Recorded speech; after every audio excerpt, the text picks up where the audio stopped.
Hello, my friends. It's Thursday, January 22nd, 2026, and I'm your host, Radical Russ Belville, your Red State refugee. And welcome to the Radical Russ Show, your weekday morning wake and bake, coming to you from Rolla J Studios in Southern Oregon. And it goes down smooth. Hey! On today's smoke session, let's talk about our ICE Gestapo kidnapping toddlers and breaking down doors. Also, more of Trump making a fool of us in Davos, Switzerland, and Jack Smith testifies this morning before Congress. But before we get to all the serious political stuff, we got time for 3 quick hits.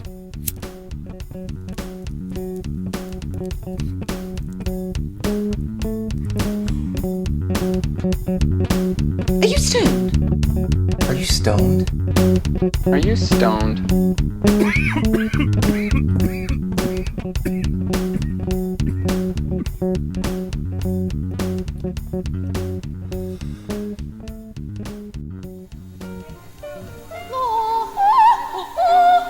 Or the hand for the producer.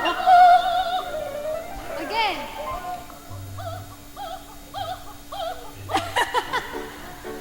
Frida's really an opera singer.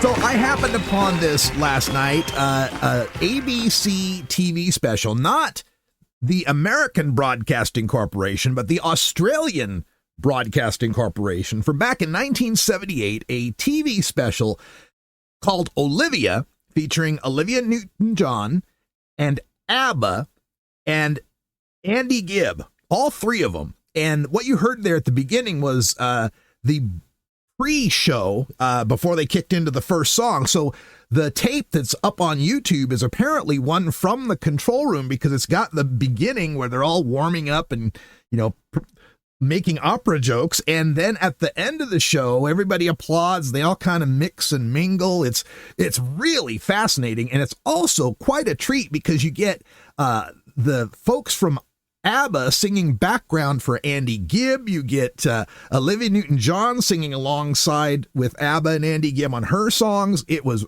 just a treat. So I'm going to put a link to that up on the show notes if you want to see that special as well. Or you can just follow me on Blue Sky at radicalruss.com. I posted on that yesterday as well.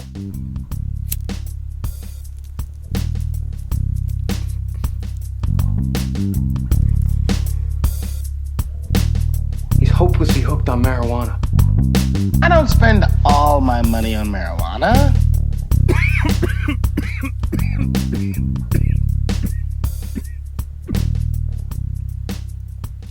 What y'all doing? Just step aside and let me on in now. Why you need him to do that? You big and strong enough to push past us? Well, that wouldn't be too polite now, would it, Miss Annie? I don't know why I'm talking to you anyway. Smoke. Don't talk to him. You talking to me right now. Why you can't just walk your big ass up in here without an invite, huh? Go ahead. Admit to it. Admit to what? That you dead. That's a scene from the Ryan Coogler film Sinners, which I've been hearing about all year long. People have been raving about it in my social media feeds. I haven't heard one bad thing about it, and I've heard people say it's one of the greatest movies of all time, not just of 2025. And apparently the Academy agrees. The Academy of Motion Picture Arts and Sciences released their Oscar nominations, and Sinners got 16 Oscar nominations. It's a new record. There's only 24 categories. They're nominated in 2 out of 3 categories for makeup and hairstyling, original score, original screenplay, casting, costume design, original song, production design, film editing, sound, visual effects, cinematography, actor in a leading role, actor in a supporting role, actress in a supporting role, directing, and best picture. Boy, I can tell the woke scolds at Fox News and the right-wing white Christian nationalists are going to have their hair on fire when Sinners goes and wins a whole slate Oscar awards this Oscar season.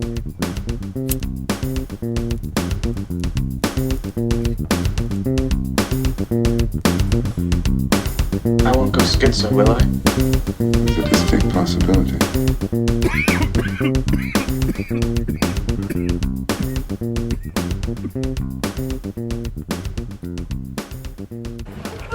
Thank you very, very much. Baseball being very, very good to me. Yes, baseball been very, very good to Chico Escuela, but not so good to San Francisco Giants outfielder Jung-Hoo Lee, who was detained by immigration, detained by ICE there in San Francisco, landing at the airport. His congressperson, Nancy Pelosi, is working on the issue here, but this portends some real nightmares coming up here for the United States of America, which is set to host the World Cup alongside Canada and Mexico, as well as the Olympics in 2028. And I just don't know how this is going to work. Already the World Cup has seen, I've seen something like 16,000 ticket cancellations from people, because who from a foreign country wants to come to the United States of America and cheer for their team? Like Paraguay is playing the United States in the first round, I believe. Who from Paraguay wants to come here with their brown skin and their foreign accents and see masked, armed, battle-clad ICE agents at every location, at every airport, at every World Cup event, trying to track down the fans that would see it, trying to track down even the athletes? It's well past time the rest of the world puts the United States on a timeout. And it starts with boycotting these sports events. There needs to be a mass movement right now for people to be boycotting the World Cup in the United States and boycotting the Olympics in Los Angeles. Papers, please. The Gestapo is arresting the wrong people. Papers, please. If they fall into the hands of the Gestapo, they can take reprisals against all the families. Papers, please. I'm concerned about the constitutionality of your Gestapo tactics, and frankly, so am I. The papers, please. You having fun being here? Yeah. Yeah. What? How old are you now? I'm 3. No. You're 4. You turned 4. I'm 4. That's right, you're 4. Dad. What are you doing here? Are you having fun? Yes. Hanging out with your great-grandma? Yes. Yes. Did you bring your truck? Yes. Yeah. It's my little trick. Yeah. Big popcorn. Yeah, I got a popcorn maker too. Want some popcorn? You want some popcorn? Yes, I make popcorn. We'll make some later. Okay. Okay, that'll be good. Are you on a trip? Are you on a vacation? Trip. Yeah. Yes. Guys, are you sure? Yep. You're on vacation hanging out with great-grandma and great-grandpa. I need help piss. Yep. You're going to push the buttons there too and make some stuff to make some music. Are you happy to be here? Yes. Are you happy to be with your mama and your daddy? Yes. And you got a sister too, right? Oh. You got a sister? Yes. You like her? What's that? I hope. That's my bass. I need help, please. Yeah, we'll play that later. That's the voice of my little great-grandson who's visiting my lady love and I from California, just giving her mom a little bit of a break. You've heard the story on our podcast of how she was in a car crash and lost her pregnancy at just shy of 5 months. And we're still working on trying to secure an attorney to deal with the fallout from that. So when I read these headlines of ICE kidnapping a little 5-year-old named Liam, and I saw the pictures of that little boy, that could have been my great-grandson. He's just a year younger. He's Hispanic. His parents are Hispanic. His adopted father is a Cook Islander, so he's from outside the United States as well. And this is exactly what I had feared when Donald Trump won the election. Exactly why I quit the band that I was in. Exactly why I flew off the handle. Because I knew this day was coming. They were not secret about it. They want America to be a white-only English-speaking country. And I, like a whole lot of people out there, have mixed families. All of my grandkids and great-grandkids are Hispanic. Their mother, she's 21, with 2 kids. She's Hispanic. And thank God they're living in California at this point. But how much longer is it going to be with ICE having a budget that makes it the 6th largest military in the world by budget? They got 3,000 ICE agents in Minneapolis, Minnesota right now, an area, the Twin Cities area, that has something like 1,500 cops total. They outnumber the cops there. This is federal occupation of a blue state because they don't like how the people are standing up to ICE, how the people are documenting their crimes. As Eva puts it on Blue Sky, eva.town. Bro, there's a GoFundMe to crowdfund attorney fees for a preschooler who was kidnapped by our federal government, shipped across state lines, and his senator is posting about high school hockey, while every other elected official is debating whether to give $1 zillion more to the kidnappers. That's pathetic. And it's where we're at right now, and why so many people are disillusioned with politics altogether, disillusioned with the Democratic Party at this point. How obvious does it have to be that we are under Nazi occupation? And there's actually debate as to whether or not to fund it. There's senators out there saying these ICE goons who have no problem waking up in the morning, putting on a mask, and kidnapping a 5-year-old to use as bait. They used the kid as bait. They took the kid to go knock on the door and had the kid ask if anyone is home, so they'd open the door for the kid, that then they could get in and arrest the dad. And then they shipped the dad and the kid, I guess it's to Montana or Montana, Texas, or someplace like that. I think it was the city was called Montana. It was in Texas. I don't know, but they're out of state. So their poor family and lawyers trying to get in touch with them have to go all the way across state lines and all the expense that incurs. This is where we're at.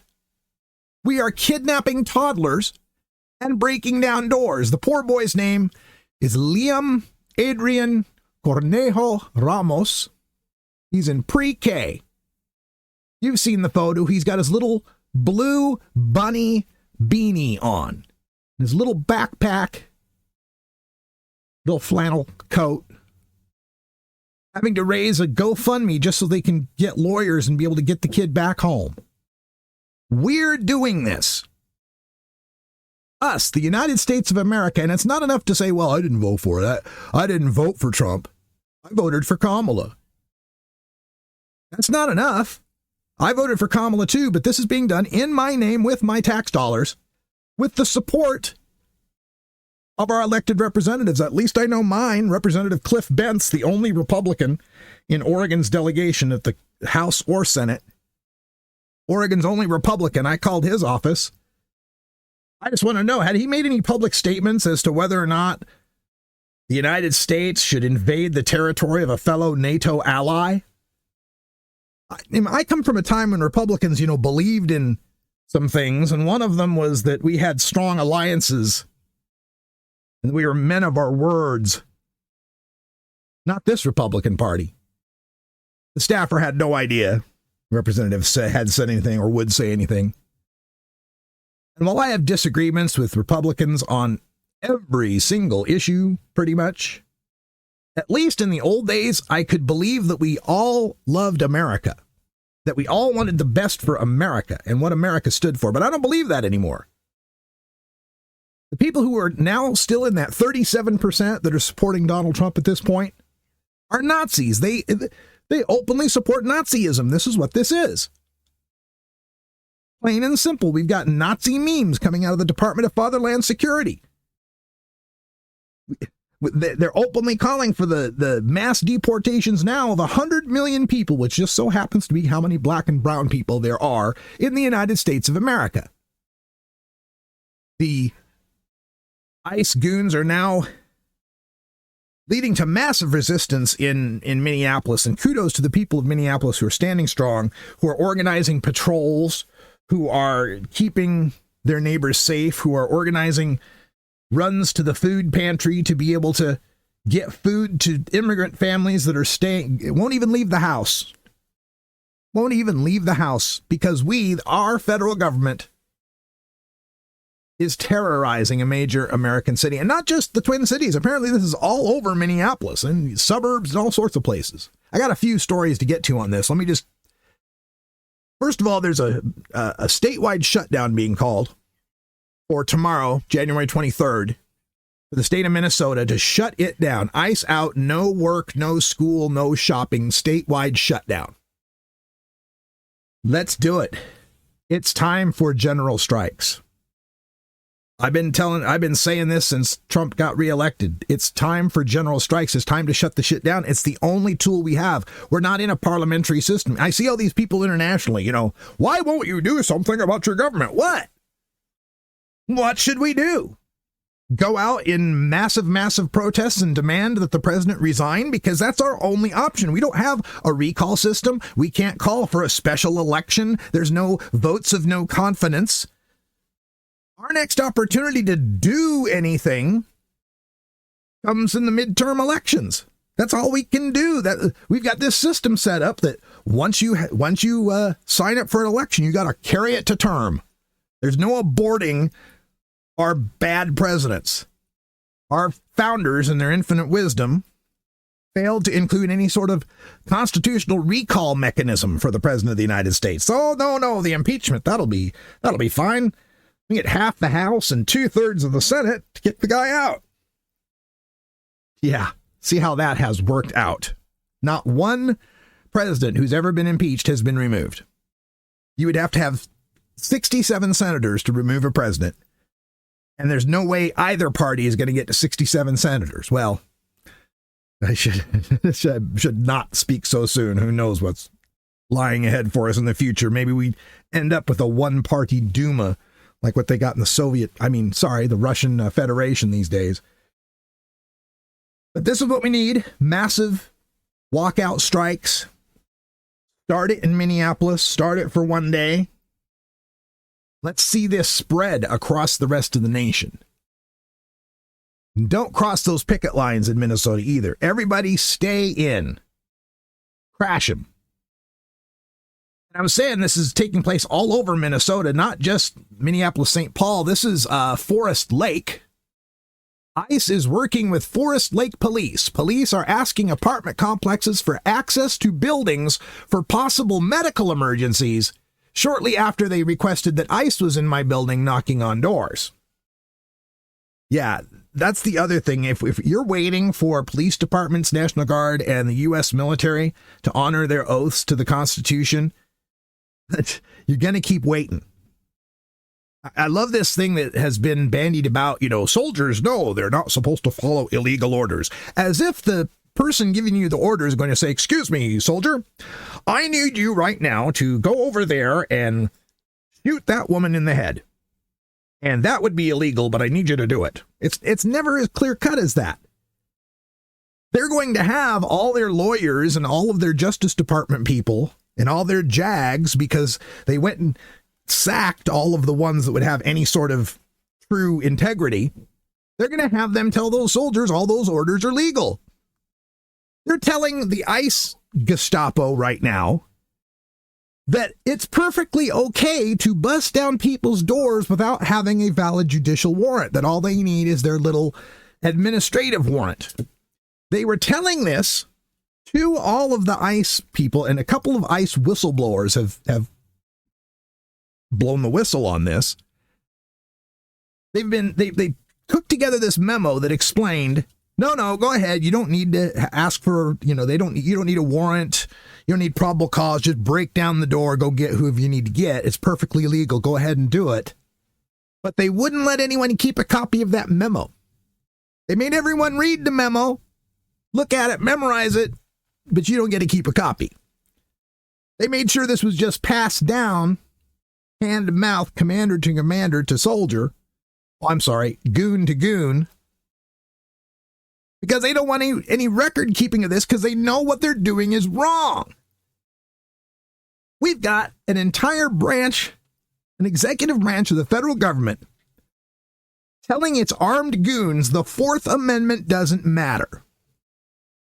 The Fourth Amendment doesn't matter.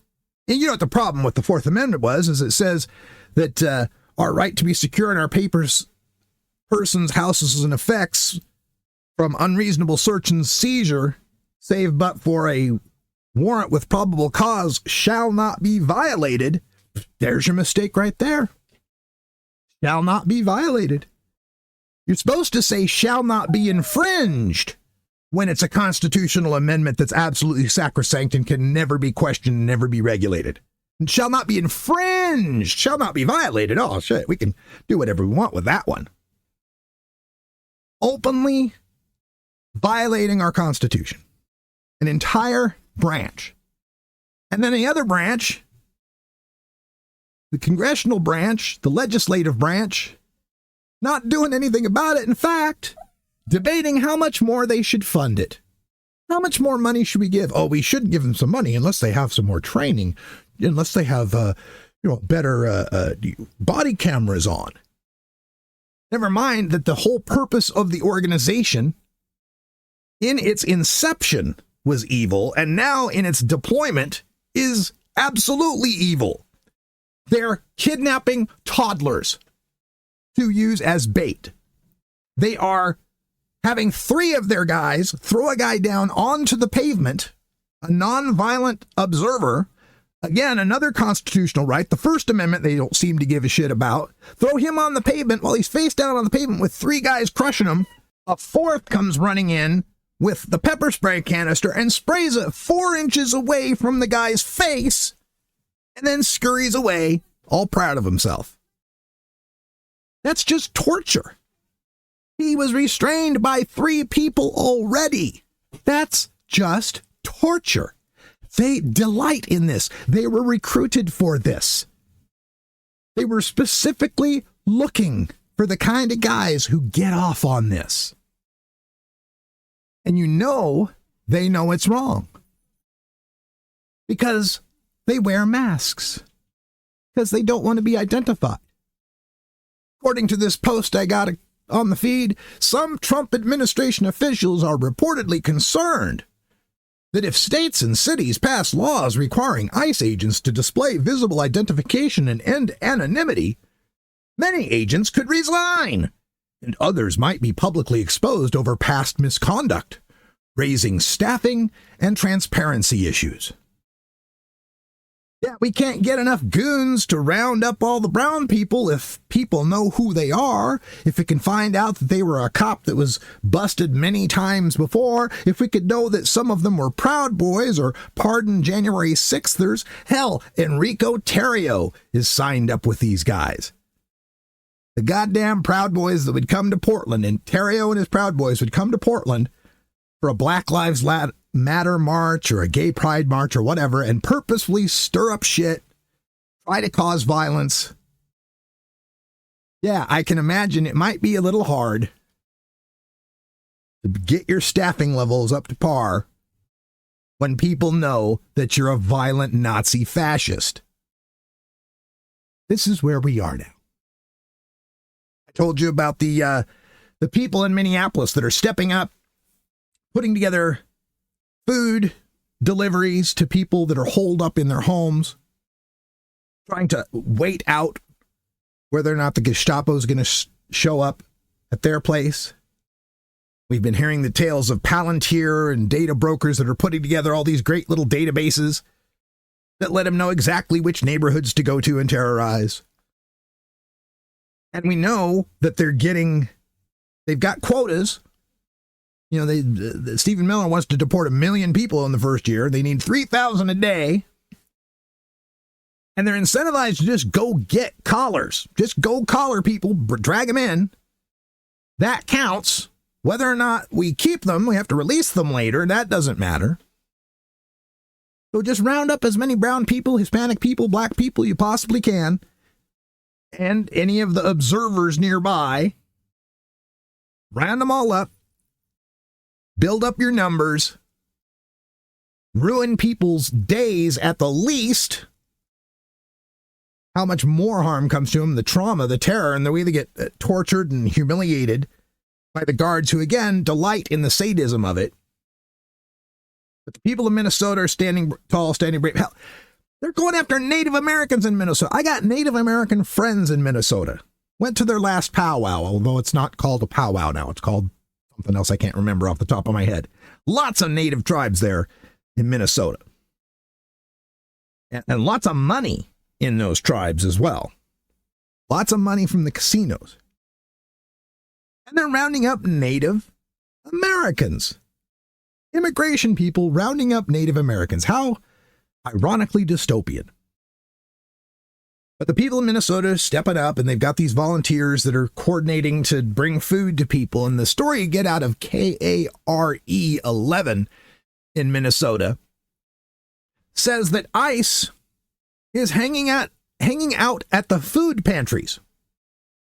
You know, the volunteer charity food pantries that churches set up, nonprofits set up.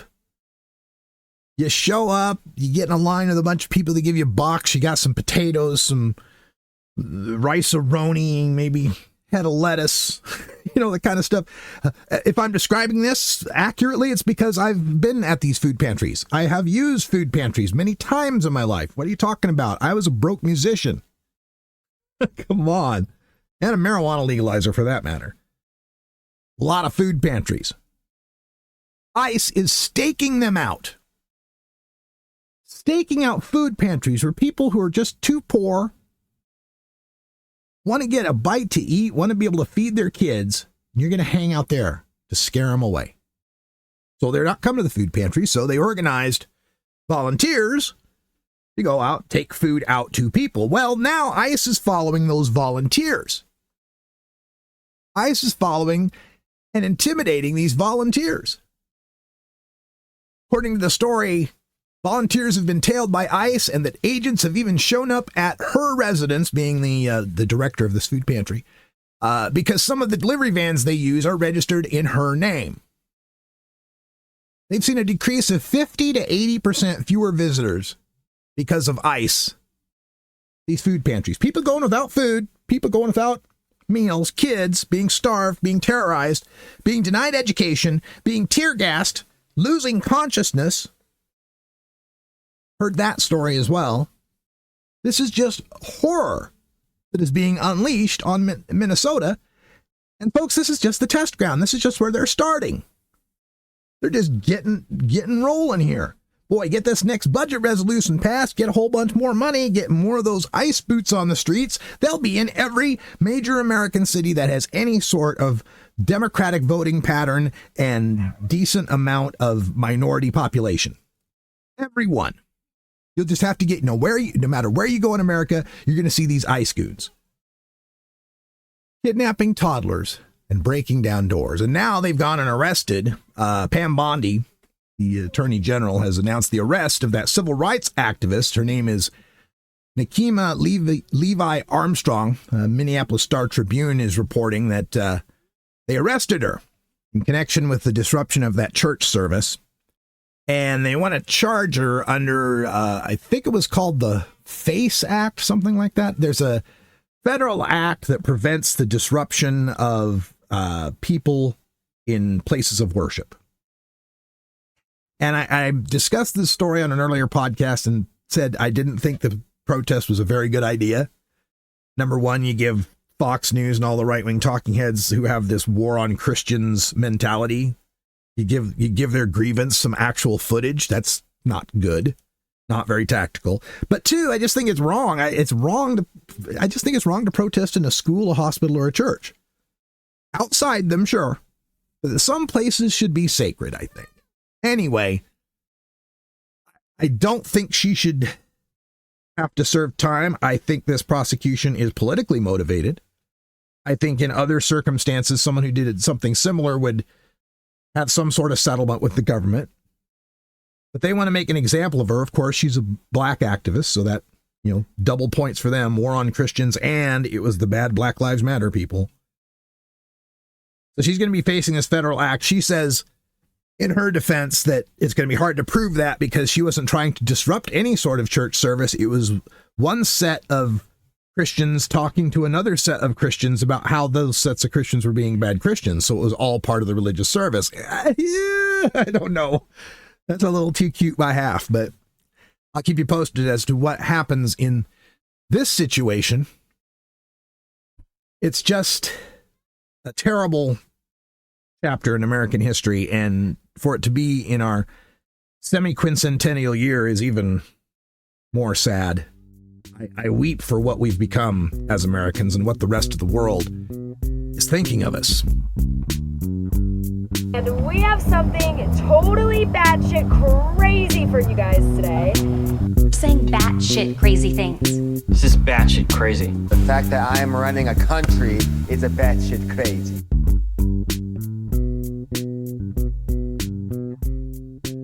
Well, Donald Trump concluded his time in Davos, Switzerland at the World Economic Forum, making an utter fool out of this country and causing the rest of the world to absolutely reevaluate their alliances, their reliance on the U.S. dollar as the global world currency, etc. Basically, the entire world order is being upended for this fool.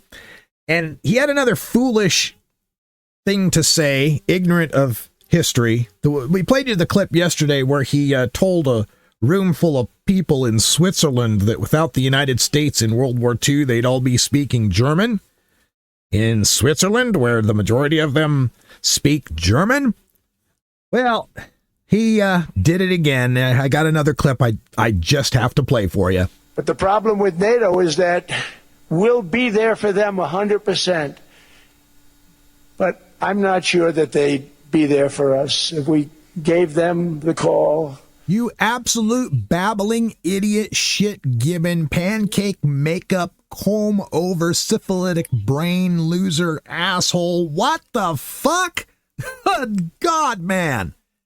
The only time in the entire history of NATO that Article 5 has been invoked, the article that says an attack on one NATO ally is an attack on all NATO allies, was after 9/11, when Article 5 was invoked because the United States was attacked, and then the NATO allies stood by our side, helped militarily, ended up going to Afghanistan, many of them following along with our war on brown people who didn't have anything to do with 9/11, got their own soldiers killed. The only time Article 5 has ever been invoked was for the United States of America. The United States called and NATO responded. And here we are disrespecting NATO. Apparently, yesterday was Taco Wednesday. After I'd concluded the podcast, I discovered that Trump always chickens out. He chickened out on Greenland because, well, what do you know? People banded together and stood up against the bully. They actually told him no. They actually showed some force. They put some boots on the ground. Denmark and Finland and Norway, UK and France, sending soldiers to Denmark, making the implicit promise that if you put American boots on the ground here, we will shed American blood. You will take soldiers home in body bags. And, you know, Trump probably won't show up to their funeral or anything. But made it obvious to this guy that they were not going to roll over. They're not going to be intimidated, not going to be talked out of it, bought into it. Nothing. That they were going to stand up against this bully. And what do you know? He backed down. He tried to bully him with tariffs. Oh, I'm going to tariff all you guys that are going to Greenland. Oh, yeah? Well, we'll pull out the economic bazooka. We'll do a full 100% revocation of American markets in the European space. We will decimate your economy. We'll start selling your treasury bonds. The Danes already have. Denmark's already sold some of the treasury bonds. And I wouldn't be surprised in the next few months that we start seeing these countries in Europe saying, you know what, we need to not renew these leases on these military bases. We maybe need to expedite the removal of all these American troops in our midst. If he goes full bore, if once again the Epstein files have any shot of being released, he'll go full bore World War III and have all these planes and tanks and soldiers sitting right here inside Germany, inside Japan, all over Europe. Hell, if I was Europe, I'd be getting us the hell out. We have yet to see how this is going to ripple through the rest of the geopolitical alliances, but I would not be surprised to start seeing bases being removed all over the world. I wouldn't be surprised to see these countries start to not rely on the United States dollar, start turning to the euro.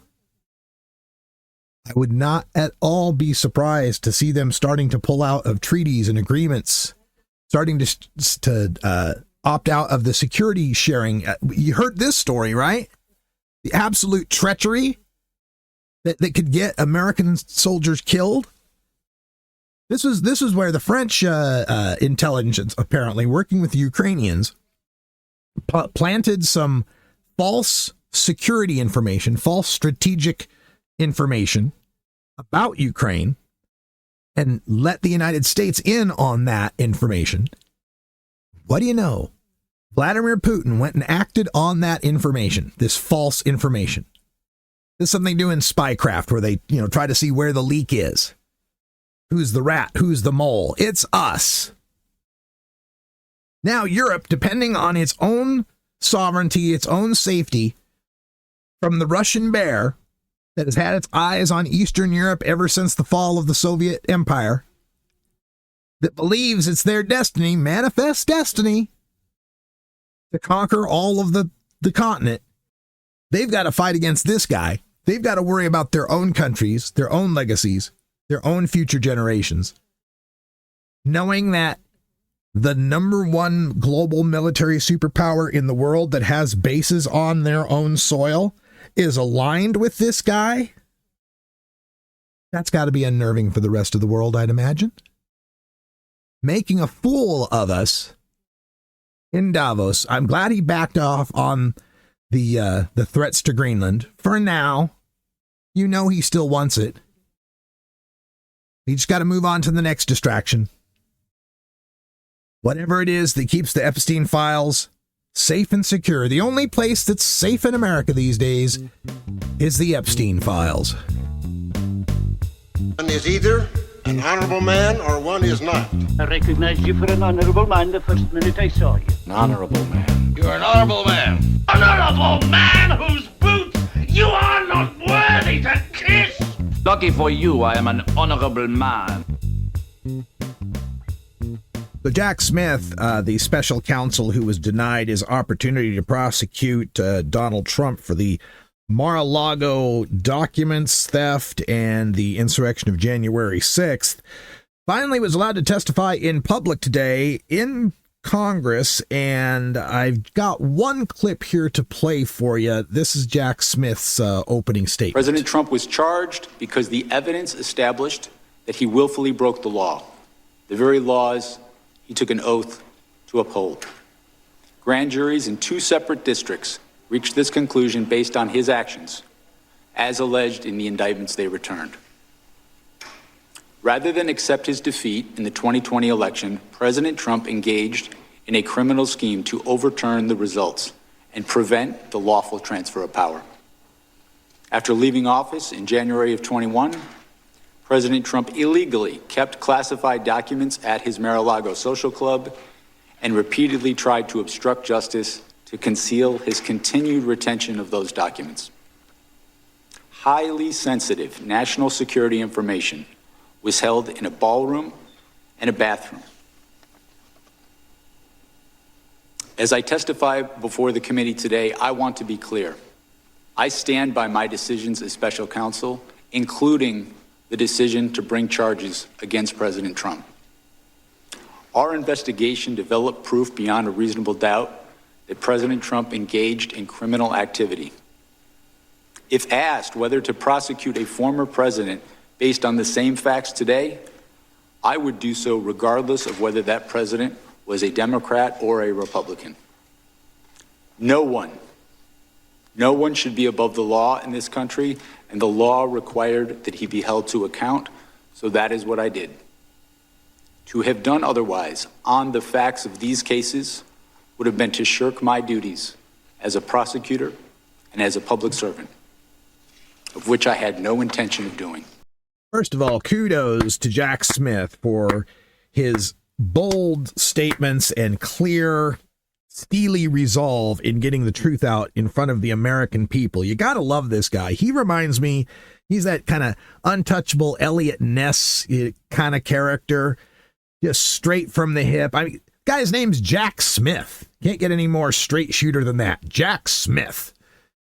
The fact that he was not allowed, stymied from being able to begin an honorable prosecution of the greatest criminal to ever inhabit the White House is one of the greatest failings of our time. And to me, it's another answer to these folks internationally.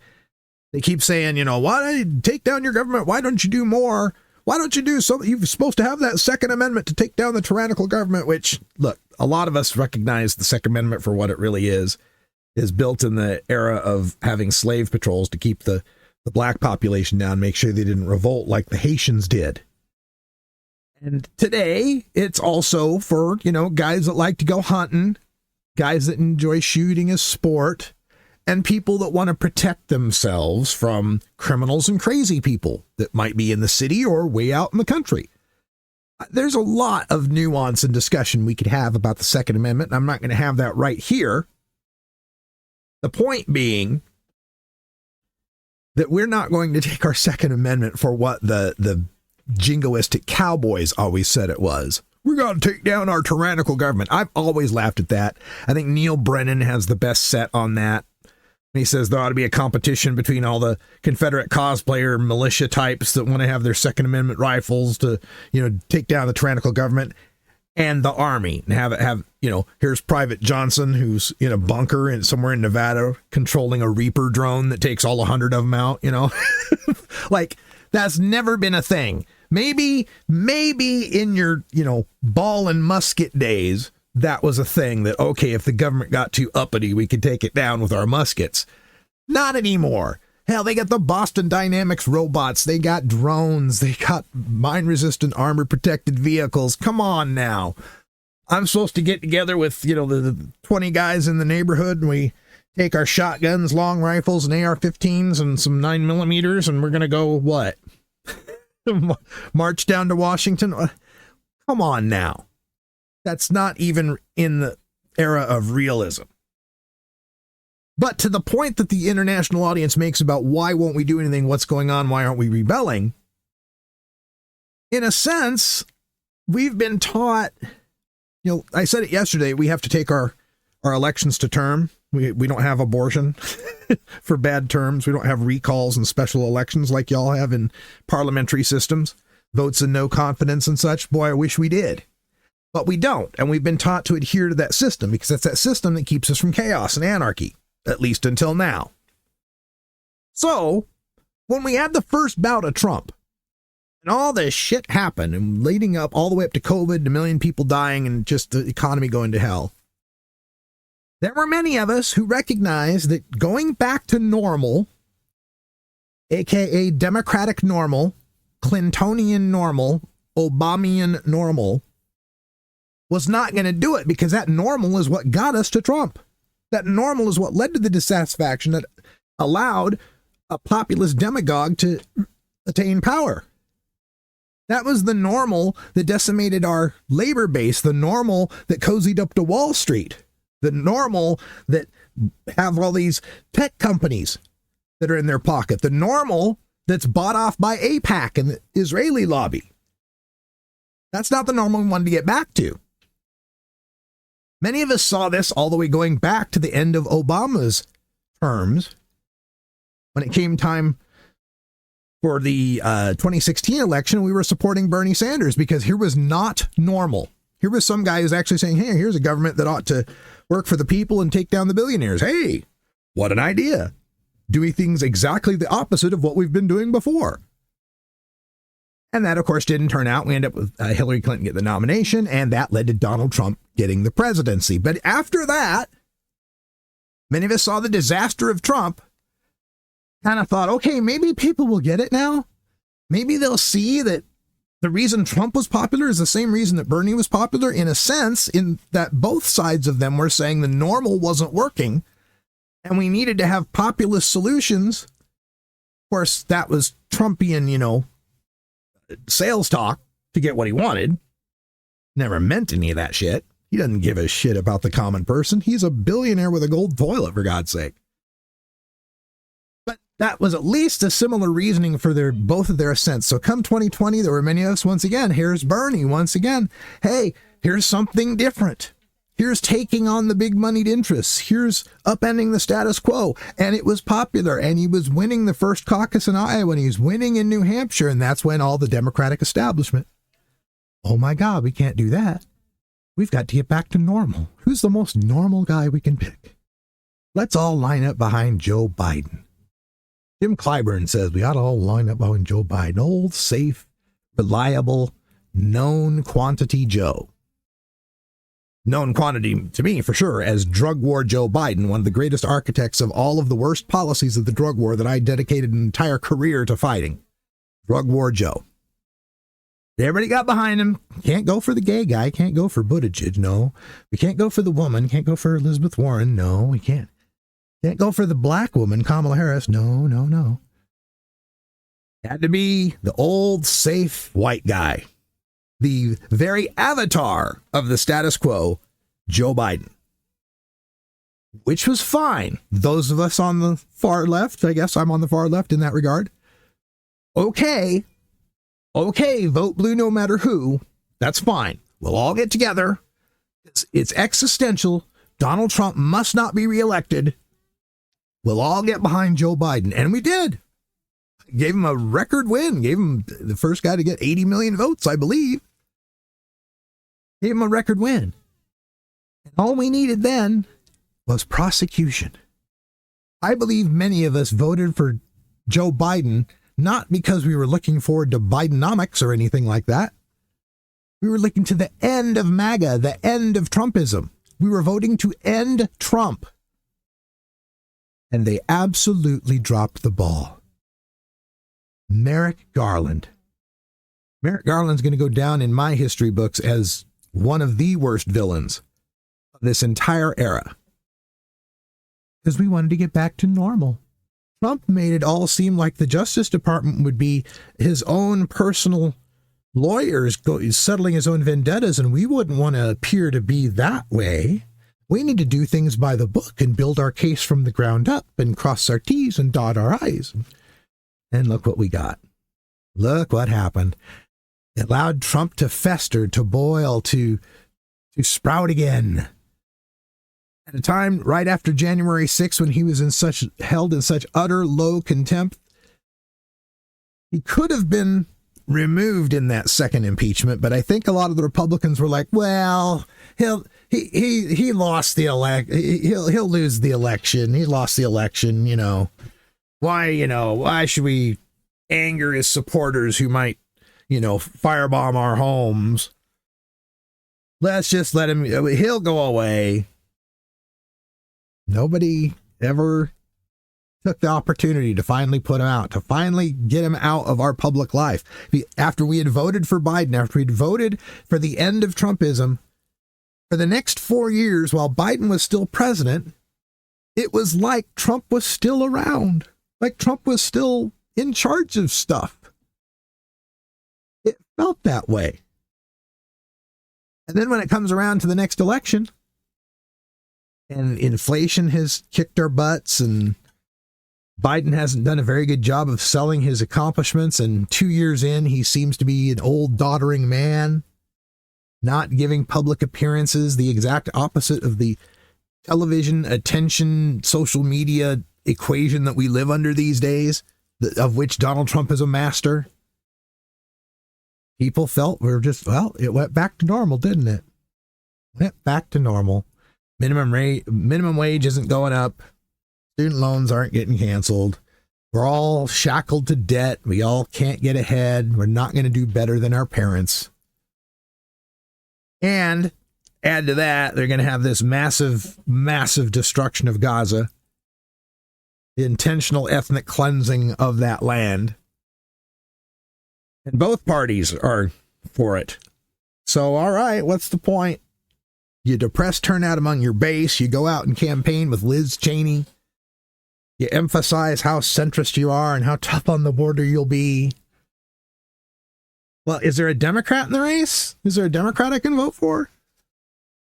Now, to be fair, I voted for Harris. I enthusiastically supported Harris because, again, I was in the same place I had to be with Hillary Clinton in 2016. Look, you got to vote for the lady or we're fucked. And so here's Jack Smith testifying. Finally, the truth gets to come out. I mean, and again, how the rest of the world must see us, where, South Korea, I think, just sentenced their president to 23 years. Was that what I saw? I thought he was up for the death penalty as well. Don't quote me on the numbers. I'm not exactly sure. This is a stoner podcast after all. But they made your sentence for the South Korean president who imposed martial law, tried a coup. Major sentence for Jair Bolsonaro down there in Brazil for doing his own January 6th. Every other country seems to have figured out how to hold its powerful leaders accountable, how to keep its rich people in check. Not the United States of America. And it's going to be the death of us. We are slowly strangling under this wealth inequality. Elon Musk on his way to becoming the first trillionaire. Our minds can't even conceive of a trillion. It's a million. That's what a trillion is. A million. Imagine what $1 million would do in your life. And imagine that for 1 million people. When I was growing up, my entire state of Idaho had 1 million people. It's up to like 1.8 or 9 now, I think. But imagine an entire state's worth of people, each getting $1 million. That's a trillion. It's just going to be the death of us. So I'm going to wrap up. Kudos to Jack Smith again for his testimony. Maybe I'll have some more clips from it tomorrow. And it goes down smooth. Hey! But of course, that's all the time we've got for the show today. The Radical Russ Show is produced, directed, researched, written, recited, posted, and catered by me, Radical Russ Belville, and governed by Creative Commons share-alike licensing. News, music, video clips, and social media posts are reproduced under fair use copyright laws for commentary and analysis. My main theme is We Love the Herb, a Herbal Nation, and interstitial music is by Russ Boom Boom Belville. What's the boom boom for? Boom, boom, boom. Which brings us to our post-credits scene. Is that absolutely necessary? Is that absolutely necessary? Is that absolutely necessary? Okay, for PCS here, I wanted to give a shout out to my former intern and good friend Calico Castile, who keeps me apprised of what's happening in the north part of our state, up there in Portland, Oregon, where there have been many ongoing protests against the ICE facility that's there on Macadam Boulevard. And there's been some scenes there with the tear gas. That's where we had the Portland Frogs were showing up and so forth. And Calico's working with, for Apano Action Fund, Apano AF, and doing all sorts of civil rights work there in Portland, Oregon. And I saw a post come across, and it had to do with the ICE facility there and the efforts by activists to get ICE kicked out of Portland. And Calico remarked that immigrants' rights groups do not want the ICE facility kicked out of the Macadam facility in Portland. Oh, like what? I had to text him, like, I answered him, replied on Blue Sky, don't want them gone? Like, did you make a typo or something? And so he led me to this post, and I'm just going to read it. A post from Kat Mahoney, who's at kmahoneylaw.com. So I'm going to assume a legal person, lawyer perhaps, who's working in this area with the immigrants, and makes a very compelling case as to why the ICE facility should stay in Portland. Kat writes, the push to kick ICE out of the building on Macadam Avenue in Portland has become a major be careful what you wish for moment. The city started trying to yank their land use permit in late 2025. Look, it would be great if ICE and other immigration deporting elements did not exist. Before ICE, there was INS that would chase people literally down the streets. I have friends who ran from them in the 80s. This isn't new. Anyway, if the Portland office closes, detainees won't just be released. They'll likely be shipped to the massive facility in Tacoma, Washington.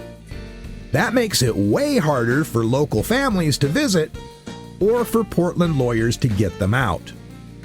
Even without a local office, mandatory check-ins and court dates don't just disappear.